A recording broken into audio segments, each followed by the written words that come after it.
आपल्या सगळ्यांच्या आयुष्यात एक असं वाक्य आहे जे हजारो स्वप्नांना जन्माला यायच्या आधीच संपवून टाकतं. खास करून तेव्हा जेव्हा आपण आपलं करिअर बदलण्याचा विचार करतो किंवा एखादा नवीन व्यवसाय सुरू करण्याचं धाडस करतो किंवा आपल्या पॅशनलाच आपलं करिअर बनवू पाहतो, तेव्हा हे एक वाक्य एका मोठ्या अदृश्य भिंतीसारखं आपल्या समोर येऊन उभं राहतं. चला आज आपण याच अदृश्य शत्रूची ओळख करून घेऊया. हो, हेच ते वाक्य.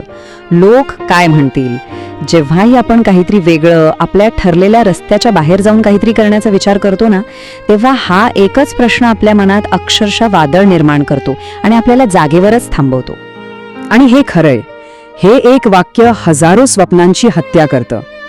मनात येतं की चला आत्ताची नोकरी सोडून स्वतःचा स्टार्टअप सुरू करूया, पण लगेच दुसरा विचार येतो, लोक काय म्हणतील. आपण विचार करतो की आपल्या आवडीच्या क्षेत्रात पुन्हा नव्याने शिकायला सुरुवात करूया, पण अरे या वयात हे सगळं केलं तर लोक काय म्हणतील. याच एका विचारामुळे आपलं पहिलं पाऊलच उचललं जात नाही. तर हा स्वप्नांचा मारेकरी नक्की करतो तरी काय. तो हळूच आपल्या मनात शिरतो आणि मग आपण आपल्या आवडीनिवडी, आपली स्वप्न सगळं विसरून जातो आणि फक्त लोकांच्या अपेक्षा पूर्ण करण्याच्या मागे लागतो. मग आपलं करिअर, आपलं आयुष्य आपलं राहतच नाही, ते पूर्णपणे दुसऱ्यांच्या मतांवर अवलंबून राहतो.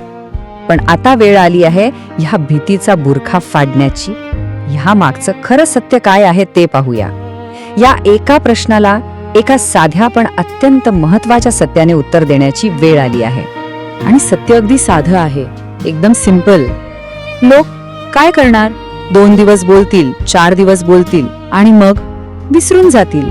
त्यांच्या आयुष्यात बोलायला नवीन विषय येतील, पण त्यांच्या या 2-4 दिवसांच्या चर्चेसाठी आपण आपल्या करिअरची, आपल्या पूर्ण आयुष्याची किंमत का मोजायची?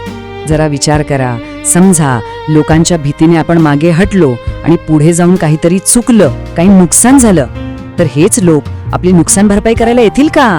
आणि तो जो संघर्षाचा काळ असतो ना, जेव्हा आपण एकटेच दिवस रात्र मेहनत करत असतो, तेव्हा ज्यांची आपण आज एवढी काळजी करतोय ते लोक आपल्या पाठीवर हात ठेवायला तरी येतील का? या दोन्ही प्रश्नांचं उत्तर जवळजवळ नेहमीच एकच असतं, नाही. हे ऐकायला कदाचित कठोर वाटेल, पण हेच सत्य आहे. ज्यांना आपल्या संघर्षाशी काहीच देणं घेणं नाहीये, त्यांच्या मतांना आपण इतकं महत्त्व का द्यावं? मग सगळ्यात मोठा प्रश्न हाच आहे, जर आपल्या सुखदुःखात, आपल्या यश अपयशात ते भागीदार नसतील, तर मग आपल्या निर्णयांवर त्यांचा हक्क का असावा? आपलं आयुष्य त्यांच्या भीतीमुळे का थांबायला हवा? चला आता बघूया की या एका भीतीपायी आपल्याला नक्की किती मोठी किंमत मोजावी लागते. आणि ही किंमत फक्त एका स्वप्नापुरती नसते, तर ती आपल्या पूर्ण व्यक्तिमत्वावर परिणाम करते. सगळ्यात आधी आपण नवीन काहीतरी ट्राय करायचं सोडून देतो. आपल्या आत जी काही टॅलेंट आहे, जी काही कला आहे, ती आतल्या आत दाबून टाकतो आणि मग सुरू होते सतत इतरांशी तुलना. आणि याचा परिणाम काय? आपला स्वतःवरचा विश्वासच हळूहळू कमी व्हायला लागतो. आणि ह्या सगळ्याचं पर्यवसन कशात होतं? सर्वात मोठं नुकसान.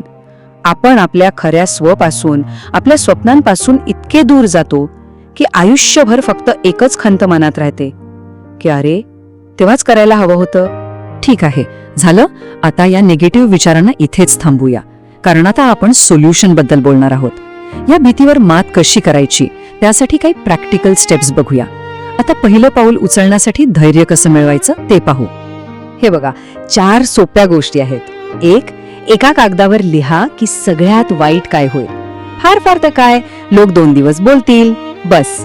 दुसरं, मोठी अनाउन्समेंट करत बसू नका, गुपचूप आपलं पहिलं पाऊल उचला.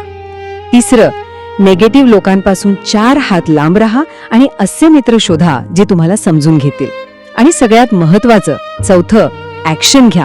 कारण जितका विचार कराल ना, तितकी भीती वाढते आणि जितकी कृती कराल तितकी ती कमी होते. तर आता आपण जवळजवळ शेवटच्या टप्प्यात आलो आहोत आणि शेवटी गोष्ट आपल्या आयुष्याची आहे, त्यामुळे निर्णयही आपलाच असणार आहे. हा एक प्रश्न आपण सगळ्यांनी स्वतःला विचारायलाच हवा की आपल्या आयुष्याची कहाणी ही लोकांच्या परवानगीने लिहिली जाणार आहे की आपल्या स्वतःच्या हिमतीने.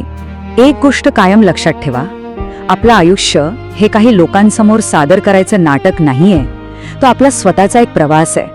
आणि ह्या प्रवासात लोकांच्या टाळ्या मिळवण्यापेक्षा स्वतःला समाधान मिळणं जास्त महत्वाचं आहे. चला तर मग आज एक छोटंसं काम करूया.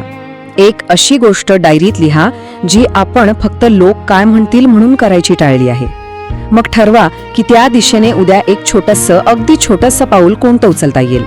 आणि उद्या कोणाचाही विचार न करता ते पाऊल उचला. कारण स्वप्न आपली आहेत तर ती पूर्ण करण्याची जबाबदारी सुद्धा आपलीच आहे.